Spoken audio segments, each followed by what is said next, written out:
Is it recording? Alright. Sorry, I can never entirely tell. What's up, guys? Today, I'm gonna do kind of like a top 5 RTS games. For those of you who don't know, RTS is real-time strategy. Think of it as chess, but both of you are moving at the same time.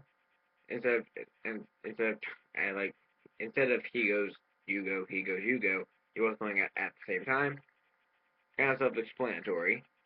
So yeah, at number 5, I'm going to go with Command and Conquer Tiberium Wars. Now, I haven't played a lot of RTSs, which is probably why it's on here at all.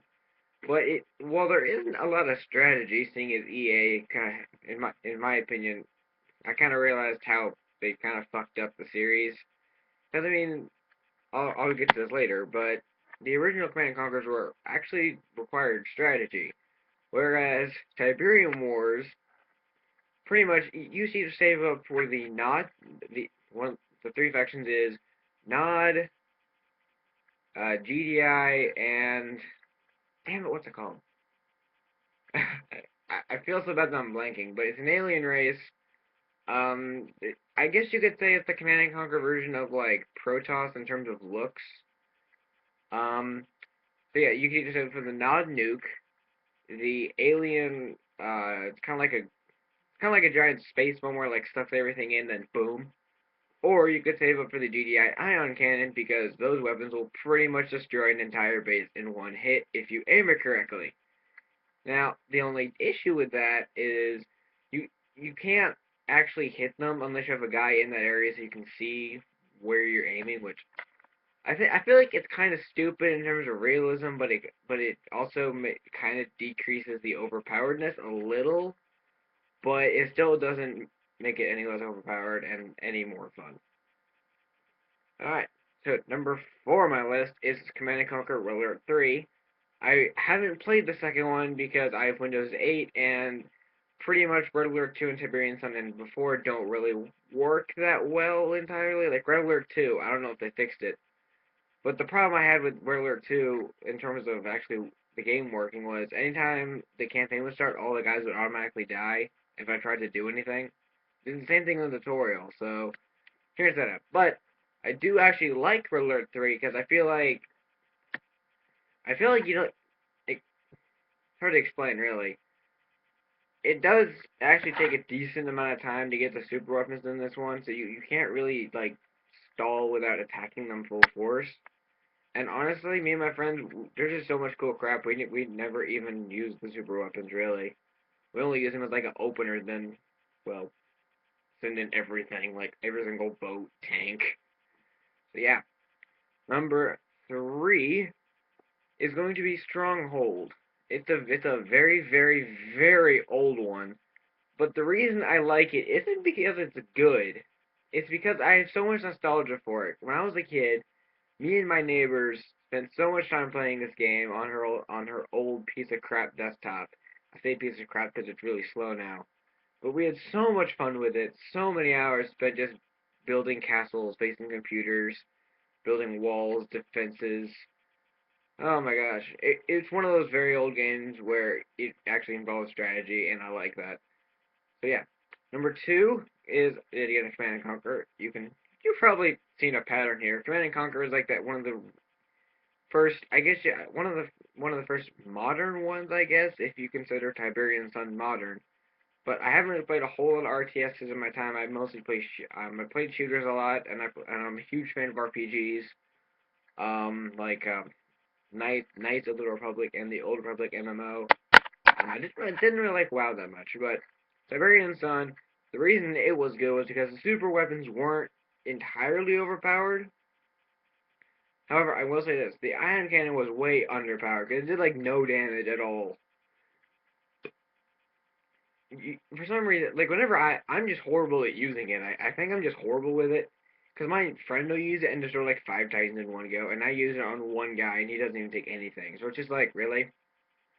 But there was a little bit more strategy in it, not as much as number 1, which you probably already guessed what number 1 is. But with number 2, it has strategy, but it also had the rushing tactic, which if you're not with the expansion for it, So the expansion had a unit called Cyborg Reapers.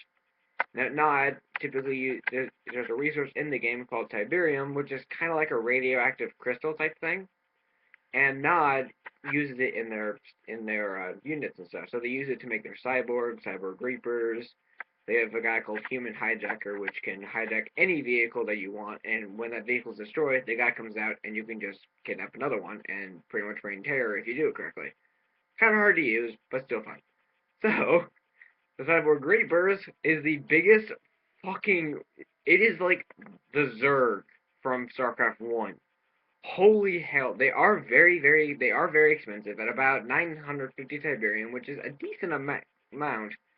So the way it works is, instead of, in StarCraft, what happens is you have a command center with like a bunch of things going to it. And now you can do that in Tiberian Sun, but it's best just to have one or two trucks or cargo things per refinery, or else because they're stupid and they don't know when a refinery is open, so they just stand there unless they have one to go to automatically. So that's the one issue I have with it. And you only get like 100 per cargo drop off. So it does take a while to get it up, which is why you need a lot of them. But here's why they're very annoying. They have nets, so they cast on infantry, which is probably one of the best things that's good against them, is like rockets and such. So, and your rocket infantry just get cast down. Luckily, the Reapers don't do a whole lot of damage because rockets, for some reason, don't do damage to infantry that much. I don't understand that, but it is balanced relatively. But they also shoot rockets at tanks, and they have anti-air. So if you get 30 of them, your opponent is literally fucked every single time. It is horrible. It is like the Zergling Rush from StarCraft 1. It's so horrible. So many bad memories, but still one of my favorite RTSs. And then for number one, any RTS fan knows where I'm going with this. Any Blizzard fan knows where I'm going with this, and any fan of just fun games knows where I'm going with this. StarCraft 2, Wings of Liberty, only because I haven't played Heart of the Swarm yet. I'm getting it for my birthday, which I can't wait to get. So I got StarCraft 2 yesterday, and already it's one of the most fun games I've ever played. I haven't even played the multiplayer, but the single player campaign is actually quite challenging. On by mission like 6 or 7, you're having to do like three things at once, trying to fend off the Zerg while you're trying to mine minerals before lava rises. Then you have to get like I had like 30 bases at the time, so this was actually very stressful.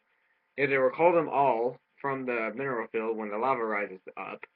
And then you have to fend off the Zerg. Then you have to kill a Brutalist for bonus, which I'm kind of addicted to doing, bonuses. Just one of the most fun games, one of the most challenging, actually challenging single-player campaigns I've ever done. It's just a phenomenal game. If you haven't got it, it is worth the $40. It's like $40 now because it's like 4 years old, but it is so worth it. And there's mods. Someone made a soccer game. I haven't played this, but I saw a video of it. Someone made a soccer game in a map. Made Tetris.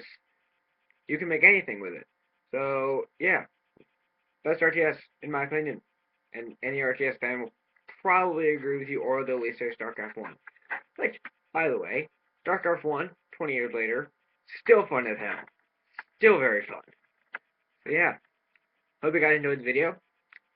I'm not even gonna bother saying the like, comment, and all that, because if you've seen my videos, I say it all the time. So just, if you want to, just do it if you want.